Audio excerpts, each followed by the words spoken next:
अरे, ये द्वार पे दाना पानी कौन रख के है? ऐसा करता हूँ, इसको उठा देता हूँ।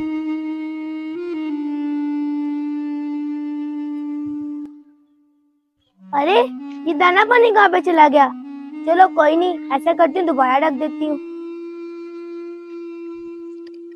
चलो अब देखती हूँ कौन इसको उठाता है। वहां छुप के देखती हूँ।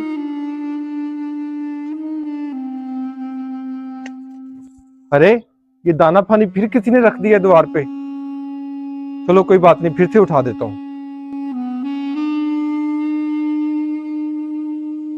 पापा, आप रोज इन दाना पानी को क्यों उठाते हो यहाँ से? मैंने ये परिंदों के लिए रखा है। अबे क्या तुमने परिंदे परिंदे लगाई हुई? चलो जाओ यहाँ से। पापा, आपको पता है यहाँ गर्मियाँ बढ़ना शुरू हो गई हैं।